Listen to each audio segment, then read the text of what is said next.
Hello everybody and welcome to another hobby cheating video, and today we're going to talk about wet blending. So this is something that I've had a few requests for, and I thought why not do a whole video dedicated to it.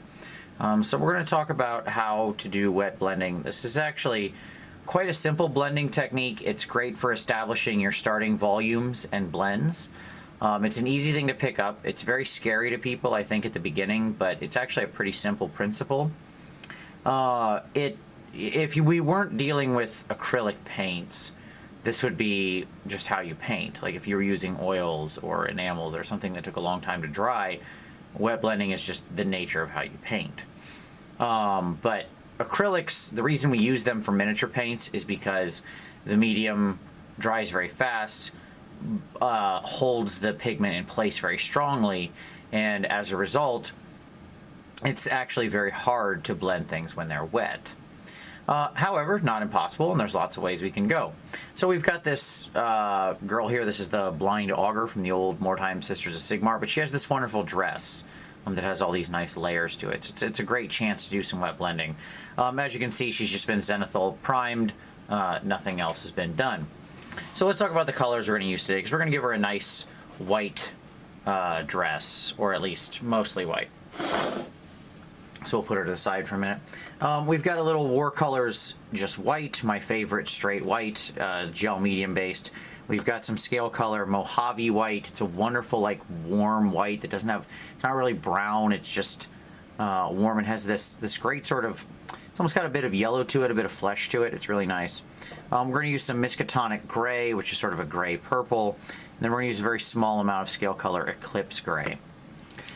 Now, I'll say right off the bat that, as usual, you can use any paints you want for what I'm going to talk about today, but this is one of the places where Scale 75 and Warcolors have a unique advantage. Being gel medium based, they actually have a slower drying time, and because of the combination of the gel medium and the high pigment density, they're much easier to wet blend with. Where you get into trouble is with paints that dry too fast or don't have enough pigment, and so when they get drawn out, become thin. But in either event, we're going to use some retarder medium. I apologize, you can see I've had mine for quite a while. You don't go through a lot of it. And so my label has gotten nice and screwed up, but it still works. This is from Vallejo, but there's lots of different companies that make retarder mediums. There's nothing magical about it. It slows paint dry time. You can find it at basically anywhere that sells Vallejo paint. Okay, so let's take a look at our palette here. Oop. Okay, so you can see I have my paints arrayed. My white, my Mojave, my Miskatonic, and my Eclipse. And right here, this clear bubble is my retardant medium. So what I'm going to do here as far as in practice is I'm going to get my brush nice and wet. I'm not going to have it dripping or anything, okay? Like, I don't want it to be just dripping water. So I'm going to, wick off the extra water, but I want the bristles to be wet. Also, I don't use a real nice brush for this, because when you're laying down this initial wet blend, you really don't need a nice brush. In fact, you just want something you can kind of beat up a little. Then I'm going to go into my retardant medium and draw it out just like I would paint. Okay? So I'm going to kind of get it mixed into the bristles of my brush. The wet bristles of my brush. Now what I'm going to do is I'm going to go and I'm going to drag some of this paint off to the side here and get it all mixed in with my retardant medium. Okay, now once I've got it on there, it's nice and wet, it's got all that in there, I'm going to pick an area of the miniature here. Let's pick her backside. And I'm going to just go ahead and apply some of that paint on there rather messily. I'm not too worried about it. A little thick. I have water obviously thinning it down, but I'm not going crazy. Now what I'm going to do is get my paint back in water, kind of wipe it on my palette some to get that off and thin, go back into my retardant medium, pull it a different direction, grab some of my gray, and I'm going to pull the gray right down in here where I want the darker color. I'm just going to start blending it out. Same thing, go back into my water. I'm just off camera, I'm just dipping it in my water. Get it off my palette, pull a slightly different direction with my medium, go into my very dark color, make sure it's all mixed in with the medium. I'm just leaving the dirty paint on my brush each time. Wick off the excess. I'm going to come up here and I'm just going to place some of this into this deeper area here.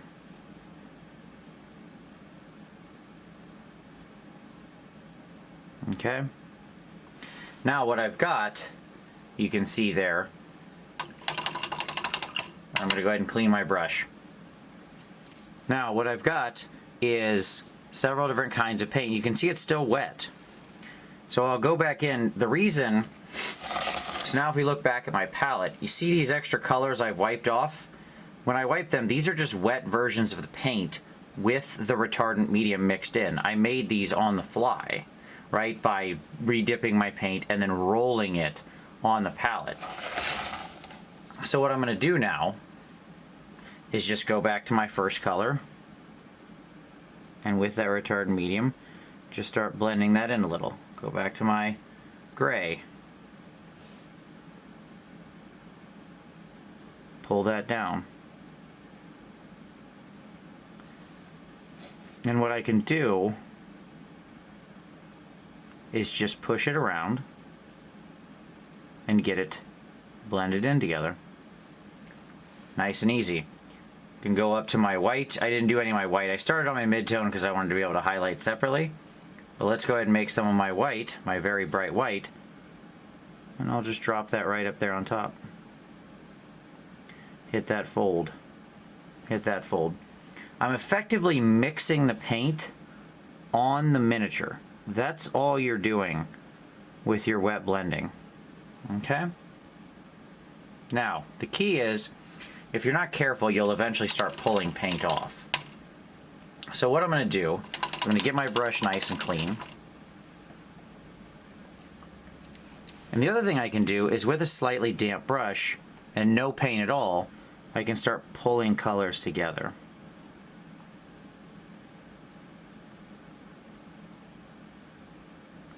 So where I want to soften those transitions, I can just get in there and soften that transition between the two.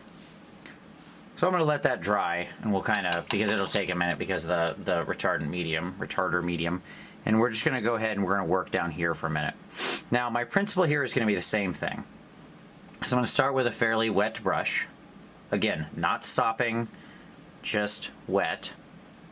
And I'm going to go into my retarder medium, get some of that nice and mixed in with my paint here on my palette.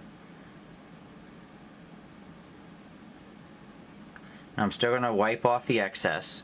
Okay, I don't go in with a crazy amount of paint. I still don't want a bunch of extra. And now what I'm going to do on these big folds is I'm just going to put a nice layer right in here.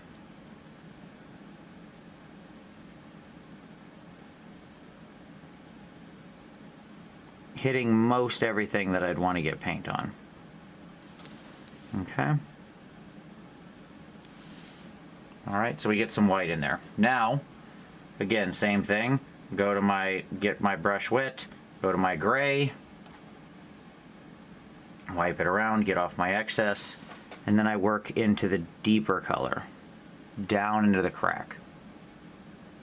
Again, just blending it right together. Now I'm going to go to my dip in the water, back into my retardant medium, into my darkest color, my Eclipse Gray. You can see every time, so here I'll show you on the back of my hand, I just wipe off that excess. I'm going to take that dark, I'm going to lay it right into those deep shadows. All of my paint is still wet. Right? Just lay it right in there. Okay? Now, what I can do then is, again, clean my brush. You'll see, nice clean brush. Still wet, not dry, just clean. And then I'm going to go right down the middle and just feather it toward the direction. So I want to pull the light paint over because I don't want it to be that dark in the end. Pull the light paint over so I blend in the direction of the shadow. Okay. Up here, where I want this extra light spot on the edge, remember I keep the paint pre-mixed with the retardant medium as I'm going. So I can just go up here, grab some of it, and start laying it on in. Just start blending it on the miniature. Pushing it in, pushing that color up.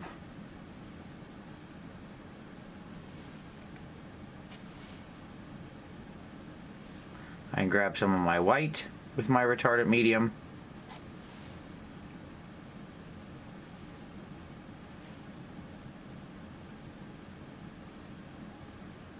And just start blending that right in. And you'll notice that when you do this, you'll see the colors aren't as strong as they would be if I was applying them straight. Like what you're going to notice right away is that your colors appear weaker when you mix them in.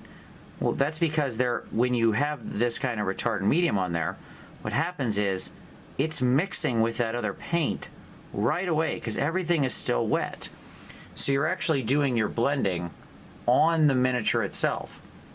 So right away when you hit the miniature, it's going to mix with those other paints and it's going to dull them out, bring them closer together.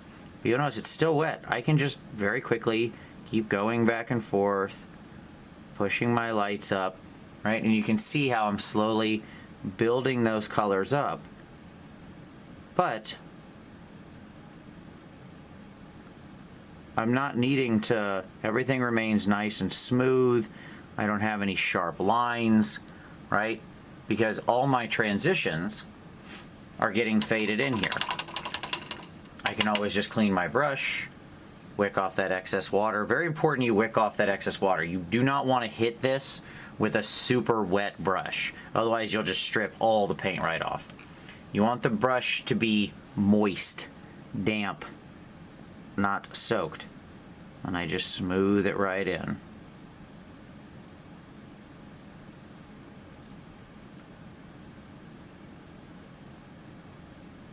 And so what I get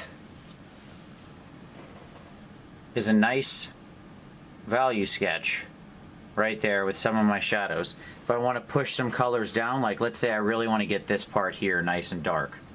Okay. Let's go into that Eclipse Gray retardant medium that I've pre-mixed. Let's lay a little bit of that right up in there. Just that nice dark spot. Look at how strong that is. Oh my goodness. We just ruined it. What did we do? Let's put another one right there. Oh no, we're just ruining all our good work by putting this crazy dark color on. We wet the brush, wipe it off, and then what are we going to do?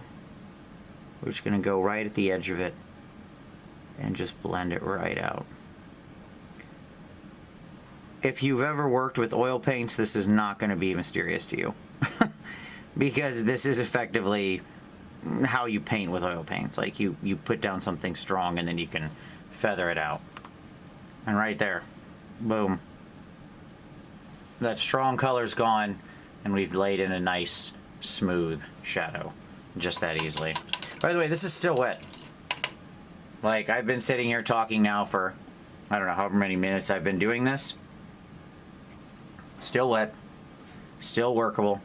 Now there comes a point when it starts to dry, and you gotta watch for it, where you will start pulling paint off because the paint's gonna dry, the medium will sort of be done, and when you start trying to do this, you're gonna start pulling paint off. So you gotta kind of watch for that. You'll get a sense of it over time. It's not a scary thing. You'll be able to tell when it's no longer shiny because it looks like dry paint. Hey, guess what? It's probably dry paint. It's not exactly the world's biggest mystery. Probably don't need to call in, Leonard Nimoy on this unsolved mystery. We know what's going on. So if you see it, if it looks wet and shiny, it's probably wet. If it looks dull and dry, probably dry. It's pretty easy.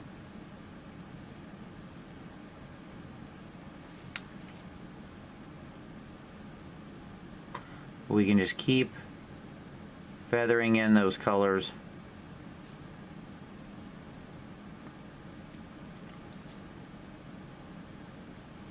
And just blend them right out.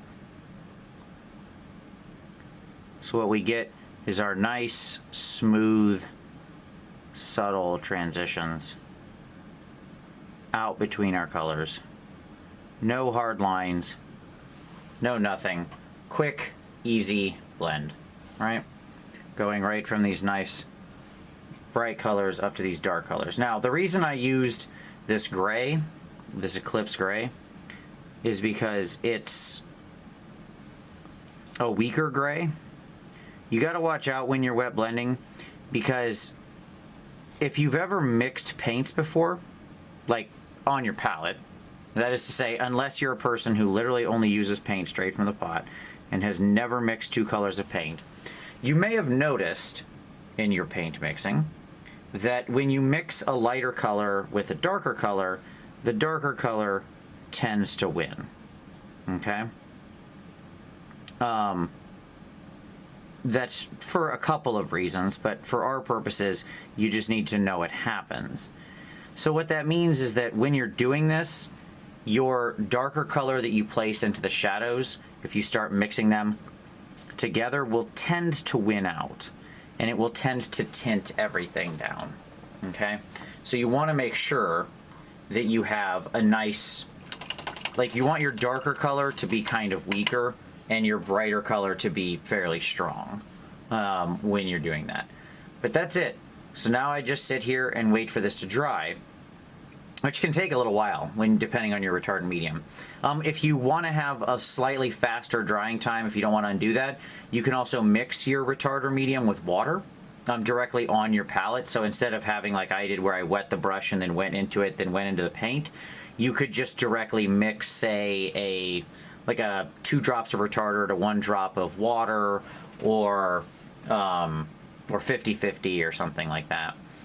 But what I would do from here then, once I've established my basic blends, and you can see, you know, I've got some nice shadow transitions like up here, and I've got some nice highlights. You can see it's starting to finally dry. You can, you know, use a hairdryer like normal or something to speed this up. If you put in water, it will dry faster. Okay. But what I would do from here then, well, first of all, you can just stop here if you want. Like, you can get a nice blend out of this. If you're doing army painting, where you need, you know, like, let's say you've got a bunch of figures that have cloaks like this. This can be a great method of getting smooth blends without coffee staining. The problem with washing something like this is that it really doesn't have a lot of texture. Your wash is going to oversettle in the folds. It's going to coffee stain the flats. It just doesn't look good. I see a lot of people wash big capes like this, and it makes me cringe every time, because you just know, you can tell. It has that coffee stained look. You can see where too much wash gathered down here, and the wash across the flats doesn't dry evenly. So this can still be a nice fast way to do it and achieve the same color variation. Like, if I were doing 30 of these girls, I'd just stop here. Okay, I'm good. But if I wanted to go farther, now that I've got this element done, what I can do from here, and you can see how this is drying nicely as I'm talking. You can see our nice variation there compared to the front. There you go. You can see where we've got our nice warm white in there. What I could do is I could just start pushing my highlights and lows through glazes. So you can still combine your blending techniques. There's no need to stop at one technique. I see a lot of people say, what did you use? Did you use wet blending on that mini, or did you use loaded brushes? Like, this is a very common question. And my answer is always, yeah, sure. Like, I used whatever I thought was appropriate for that miniature. There's no reason. It's not a hammer or a screwdriver situation. You can use all of these things in tandem. So I can, like, put on a little white through a glaze to push up my edges a little more, right? Or if I wanted to really deep darken, like, say, under this fold where it's really, really dark, I could take some other color on my palette, or a bit of that Eclipse gray or something, and just work it into a nice dark or to a nice glaze, nice and thin. And then I could very carefully lay that up there and then just void blend the edge. Right? So I end up with that deep shadow. So again, you can use these things in tandem. There's no reason why you have to stop at one type. In the end, wet blending, the real secret of it is it's just mixing your paint a little bit on the miniature. It's just moving part of where you're working onto the miniature itself. And once you've got these big value sketches established, it becomes very easy to then just push a few little highlights through a few additional glazes or a few additional very thin layers the rest of the way up. But you can lay down these vast transitions quickly, easily, and efficiently without any fear. All right? So there you go. That's how we wet blend it out. It's just that simple. By the by, one other thing you can do with this is, like where I am right here, I could use this to establish my initial values, and then if I wanted to work some color in, I could do it to some thin glazes. So for example, if I wanted her dress to have a color transition, I would do it in this white black, like let's say I wanted to go white but then to be like blue at the bottom or something.